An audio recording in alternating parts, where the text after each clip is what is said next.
inexperienced. So that would worry me. And the matchup I think Georgia can exploit the most is probably on that back end of those inexperienced Oregon defenders. Yeah, I'm a shade tree prognosticator myself. I'm terrible at it. Las Vegas does not call me when I do my prognostications. But I have Georgia winning the game 35-7. Okay. And I know that may be a little on the high side for Georgia. I don't know, but I think Georgia has the better team. And my reasoning was Georgia just has the better team. Yeah. Also, the second reason why I have that score, or the game at that particular score, is the fact that Oregon is traveling. Now I know they travel. They went to Ohio State last year and beat Ohio State in the second game of the season. Yep. They're traveling from Oregon to Georgia. Basically, it's a home game for the University of Georgia. I know there's going to be kind of even crowd, I suppose, in Mercedes-Benz Stadium. And then Dan Lanning's first game as a head coach. When you're the head man, it's a lot different. Well, I don't know. Am I too far off? Is that too optimistic for Georgia? No. What do you think? No, very well could. What I have found in the past, you have some crazy things. For example, Georgia has a pick six, Chris Smith last year in the Clemson game. Yeah. You have some things like that handled. My experience doing even on the high school level is early in the season, a lot of penalties and special teams blunders, kind of a mistake here or there. So that could cost you. I don't know that I've heard Georgia's special teams has been a real strong point in August. That could be an area of concern early on. So, those things, I could see it 35-7. I could see it, I got it 34-17, maybe a late score, something, field goal here or there. But certainly on paper, I like Georgia. And I like a lot of those reasons you said. I don't care what you say. That's a long way to come and play. They'll probably fly in early Friday morning. They may even fly in tonight, but still a change in time. It's a big turnover. And I can tell you right now, that place will be 80-20 Georgia fans minimum on Saturday. So what are you hearing from Georgia? Any concerns with injuries? I know Kenny McIntosh nicked up a little bit, banged up a little bit. He seems to be okay. Any concerns with injuries as we get into this game? Nothing major that's happened the last couple of weeks. Obviously they kind of rested Tate Ratledge a little bit through camp. Turf toe, you're talking about a 6'7", 330-pound man. Turf toe is pretty significant. Now I think they've rested him, got him ready. There's some normal nicks and bruises. I think losing Andrew Paul kind of was a rough spot. That freshman running back had come on and really had flashed a couple of good times. So right now, everything I'm hearing, that everybody's good to go. What we reported last week and a half. So, nothing changes right now. I think Georgia's in pretty good shape coming out of camp and heading into this first game. What about Bo Nix? I mean, Georgia has played Bo Nix. And Georgia has had pretty good success against Bo, but there are times when Bo Nix can be a handful to handle. He can run on you, he can throw on you. Of course, obviously now he's with Oregon. That's kind of a weird thing, isn't it? That he goes from Auburn to Oregon, and now here he comes back to play against Georgia. Crazy. Bo Nix is a talented guy. Does Georgia, are they going to have trouble containing him? What do you think? That's what worries you. I mean, Bo Nix is a lot faster than people think, stronger. You look at Kenny Dillingham, and when Kenny Dillingham, the Oregon offensive coordinator, was at Auburn, he had a lot of stuff for Bo Nix that worked. And they reunited, right here. This is kind of something that you're going to watch, because I can tell you right now that every play you have to account for Bo Nix. Now Georgia's played him; they've had success against him. He's hurt him a couple of times, but can he control those turnovers that seem to hurt him a little bit? One or two a game, he'll force a ball, those types of things. But Bo Nix, you can rest assured that Georgia's very aware of how athletic he is. Mike Bobo coached him at Auburn. He was the OC there, so he's very aware of what his strengths and what particular gave him problems at times, under Mike Bobo. So I feel like they're going to have a really good scouting report on Bo Nix, but you want to see what Kenny Dillingham does with him and how he's able to maybe get Bo Nix to that next level. We'll find out, but I know Georgia will respect him, and I guarantee you they understand the speed he's got. I was told a couple of times at Auburn that he had 22 on the GPS, and that would be a top 8 or 9 player on the University of Georgia speed-wise. Wow, good deal. Now, Stetson Bennett, of course, Stetson doesn't have to worry about not being the starting quarterback. He is the starting quarterback. Yep. It's still kind of amazing to me that with the success that Stetson has had, he still, I think, doesn't get the credit that he deserves. No, He's still, you see these lists of the top quarterbacks in the SEC, and Stetson's way down there, like 10 on the list. And you ask yourself now, are there really 9 better quarterbacks in the SEC than Stetson Bennett? And then I think I saw one where he was like the 45th best, quarterback in the country. What is it when people look at Stetson Bennett with the great success he has and has had? Why don't people buy in with Stetson Bennett? We've bought in with him. He's our man. What's the problem? What's the trouble? They just the walk-on part. I think people really, the walk-on part, and there's times he'll turn the ball over a little bit. The Alabama game last year, the Florida game, he threw a pick in the red zone. A couple of things like that you wish you could have back. And this kid has dealt with this, man. This kid has dealt with this since high school. This is nothing new to him. I mean, this kid, the way he's programmed, I said it this morning, Chris, all you need to know about him is when you watch that national championship game, and obviously it was well documented, him crying on the sideline, but watch who goes to him. Yeah. The first person that grabs him is Zamir White, and Zamir White's hugging, and he is having a moment with him. And then Broderick Jones is sitting there talking to him, and he's pointing at him. And then you hear Kearis Jackson after the game saying, nobody believed in you. Nobody believed in you. We did. Yeah. This kid has the locker room. That's all that matters. At the end of the day, that team in Athens is going to try out there with Stetson Bennett. And those 85 kids on that team know he's their guy.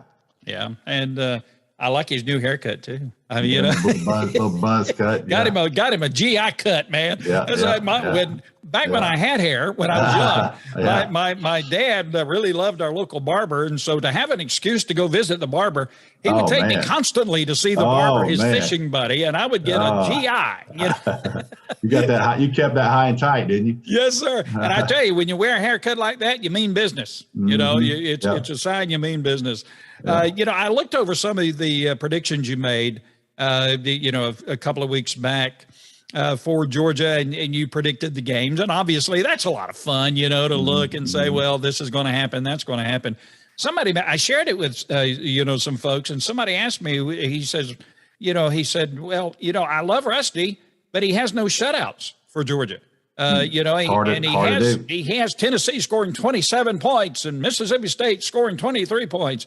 Does he not think that our defense is going to be an elite defense? And I said, well, I tell you what, next time I talk to him, I'll ask him. Georgia had some shutouts last year. Obviously, a generational defense for the University of Georgia last year. Do you think there's going to be a lot of drop-off? Obviously, they will be. I mean, you can't have that kind of defense 2 years in a row with the turnover you've had for Georgia. Yeah. So, is there going to be a lot of drop off, you think, on the defensive side for Georgia? What do you think as you look at this? Experience wise, there'll be a ton of drop off. I mean, it's not like they're not replacing guys. I mean, take 2019, they lost Monty Rice and Tate Crowder, inside backer.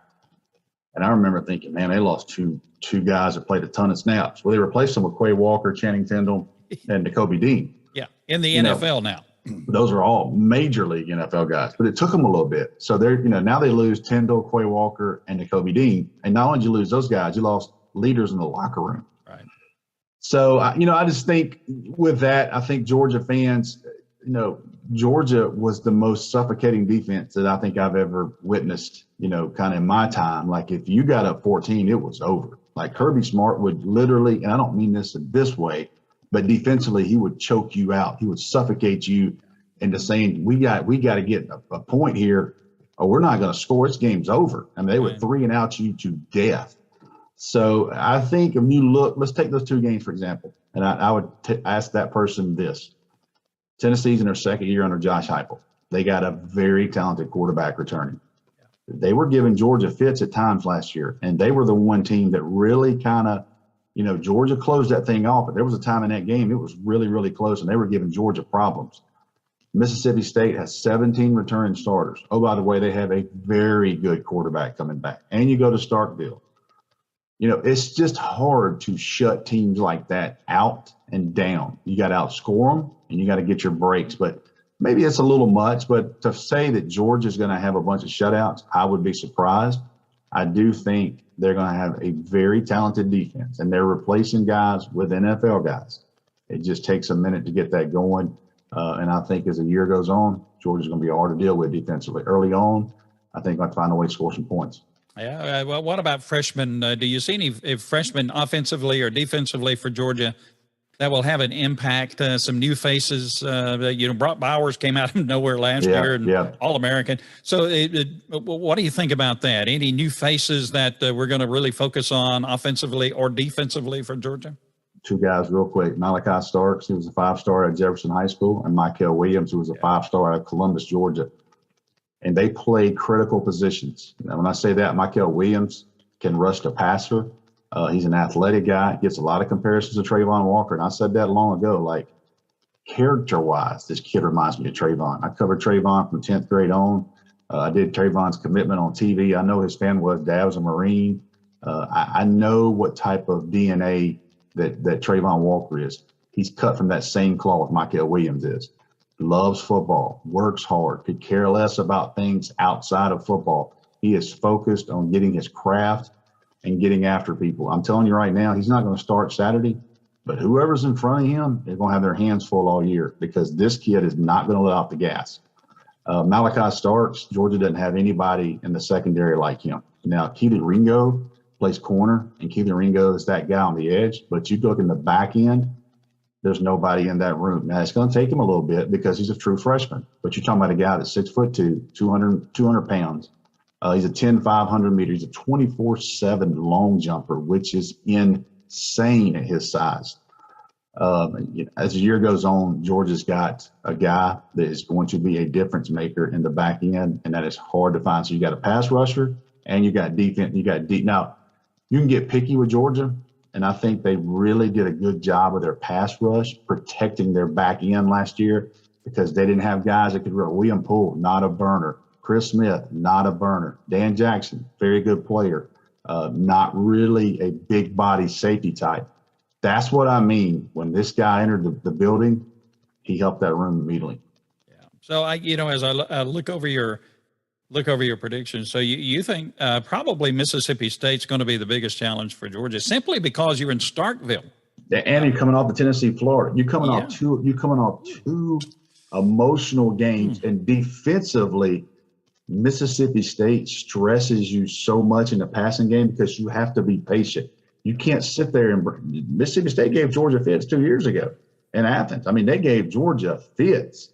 And so, listen, I'm not predicting a loss there, but I'm telling you right now, that game where it is, that would worry me with a young defensive team. So we'll see where Georgia is coming off those and how banged up they are. But, man, they got a quarterback. That guy can sling it over there. And I think not this year, but next year, he'll be getting all the NFL accolades. People talking about him in the draft. Right. And as a Georgia fan, we need a blowout every now and then to relieve the stress. And of course, you got Samford out there, and you got Kent State. And hey, what about Vanderbilt? My second favorite SEC team is Vanderbilt. I'm a Vanderbilt Commodore kind of guy. Yeah. They took out Hawaii, and I was looking at their schedule. They're playing Elon College. They should win that game. Then they're going to take on Wake Forest. They got a good shot to win that game. Yeah. They may beat Northern Illinois. They could go into the Alabama game 4-0. So go Commodores, right? Well, that's not going to matter against Alabama. But the first 4 games, and I got a really good friend, Barton Simmons, used to work 24/7. He's a general manager there. He played high school football with Clark Lee. They're really tight, and Clark Lee hired him kind of to run the recruiting for them. So I'm excited for them. I love the city of Nashville. I think that place is booming. And, it's great for Vanderbilt to have, some success. I mean, they've been through such a tough time in the SEC, and to find this and win and be 2-0. Because I watched the Hawaii game. Hawaii comes right down the field, 7-0. I went, oh my goodness, here we go. And, kind of went 3 and out. I go to bed, it's like 14-7. And I thought, well, maybe Vandy holds on. And I wake up next morning and find out Vandy dropped 63 on them. So I'm sure that was a lot easier flight back after that win for the Commodores. And it's a tough assignment to play your first game in Hawaii.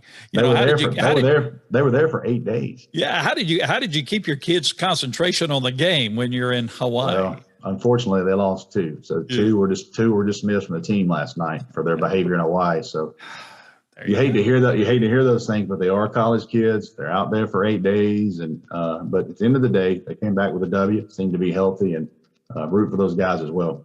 And kudos to Coach Lee for taking that step and saying we're not going to tolerate this. And gone. You're going to behave. Players, two freshmen that were highly recruited now. Yeah, those 2 kids are no longer in that program. Isn't that something? Mm-hmm. Well, of course, the kickoff for, I guess, week 1 they call it. Last week was week 0. This is week 1. Is tonight? You got Purdue and Penn State, West Virginia, Pitt. This is JT Daniels. Got some interesting games. Tennessee, Ball State. Out. Yep. I thought we'd look over quickly the SEC schedule and get your opinion on some of these. Ball State at Tennessee. That's on the, that's, what is that? That's tonight as well, isn't it? The SEC network. Yeah, I looked at that, and obviously I think Tennessee's going to win that game, but Tennessee has struggled in early season games. Go back, Georgia State beat them.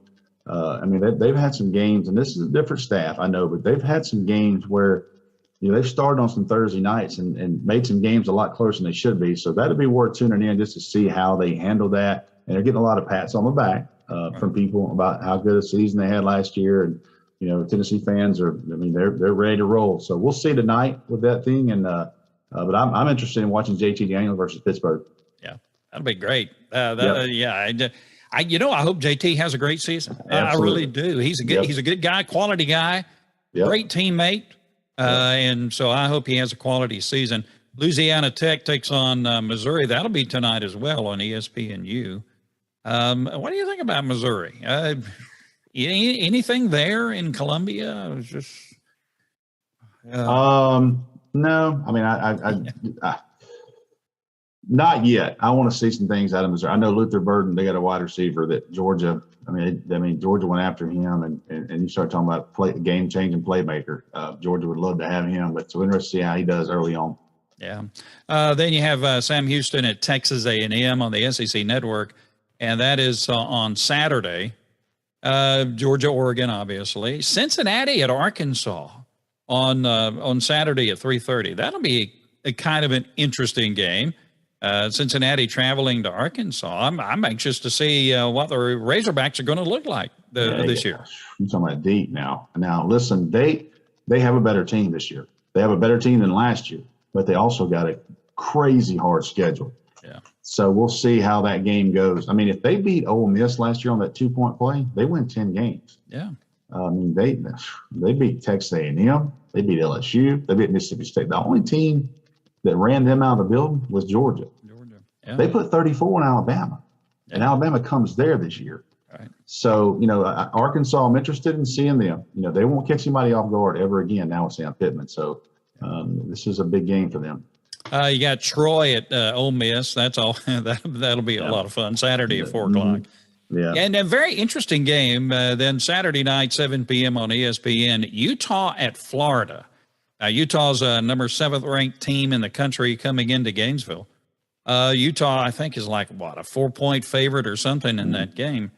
That should be a good game, and it'll be a good test for the Gators and Billy Napier. What do you think about that game? If they can survive the heat. From what I understand, Utah's been practicing indoors with the heat on in their indoor facility, trying to prepare. I think they came down today as well, so they're going to have 2 full days in Florida for that humidity, but they're better on paper, but man, it's going to be tough in that swamp. There's going to be some extra juice down there. Billy Napier's first game. That will be a fun game to watch. Yeah. Some of the other games, you got Georgia State at South Carolina. Georgia State's not a bad program. No, 17 returning starters. And they had a pretty good year last year.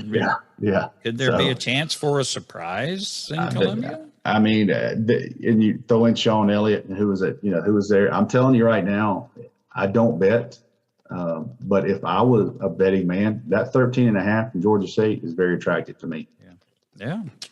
Interesting game. Florida State at LSU. Now, Florida State beat Duquesne, and you would think that some of the fans from Florida State thought they had beaten the Green Bay Packers or something, but they're so hungry to get back to what they used to be. So that'll be an interesting game. Florida State at LSU down at the Swamp. What do you think? That's actually in New Orleans. It's in New Orleans. That's right. Yeah. Superdome. So, for me, personnel wise, LSU is a much better team. There's a lot of unknown variables, new coach, who's going to play quarterbacks, Jaden Daniels, the Arizona State transfer for LSU. I think personnel-wise, LSU is a much better team, but there's still a lot of unknown. This is one of those games we'll be able to tell a lot. Is Florida State taking steps forward, or is Mike Norvell one step closer out the door? Yeah, a lot of pressure on Norvell this year. Yeah. And Saturday at 7:30 on the SEC Network, you have Utah State at Alabama. Alabama's so loaded. Oh, my word. I looked over their roster. They're loaded. They're loaded. Oh, man, they are so loaded. Don't know really anything much about Utah State. It should be a blowout. It doesn't matter. Yeah, I know. Gosh, Alabama is just wow. They are so loaded. And, last year we were talking about how Georgia needed to beat Alabama in Mercedes-Benz behind us. We talked about it. It didn't happen. Still didn't happen. But they did go on to win in Indianapolis. Yep. That's still the next step for Georgia. They beat Alabama. They kind of slayed the dragon, so to speak. But they got to slay them in that building and get that off of them. And, who knows? It could be another rematch again in December there. Oh, man. I'll be a nervous wreck when this season is over. That's the way I am, Quickly, let's look over the recruiting rankings for 2023. 247 Sports, you guys have Alabama number 1 with a recruiting class, Texas number 2, Georgia number 3. A big pickup with the offensive lineman from South Carolina, right? As you look in the queue for Georgia, do you see some major pickups coming for the Bulldogs? Maybe. I don't want to sound like a homer, but right now, there's some positions you need to fill. Georgia's got to have some game changers at wide receiver, and right now they're not getting that. But as far as an overall picture of Kirby Smart recruiting, you don't have to worry about it. He's gonna get. Now they're not gonna win every battle, and that's what Georgia fans want to do. Now I get it. But the key position right now, after getting Monroe Freeland, they needed him. They needed that extra tackle in this class. But they got to get some game changers in wide receiver. And Brian McClendon comes in his first year. I still said this last week. Brian McClendon is the right guy for this job. And I firmly believe that. And I think he's going to get it done. It's going to take some time. They got to get some playmakers. That's what separates Ohio State and Georgia right now. And kind of rosters are those two rooms. Yeah. Then you guys have Notre Dame, number 4, Oklahoma 5, Ohio State 6. LSU 7, Clemson number 8, Miami 9, and Florida number 10. So, there you go. You have the usual suspects back again at the top of the, the rankings, Alabama, Texas, and Georgia. What about, a lot of, and we'll close with this, a lot of discussion about, the quarterback recruiting for Georgia. Any shot at picking up a quarterback in 2023? Quarterback room for Georgia is fantastic. But,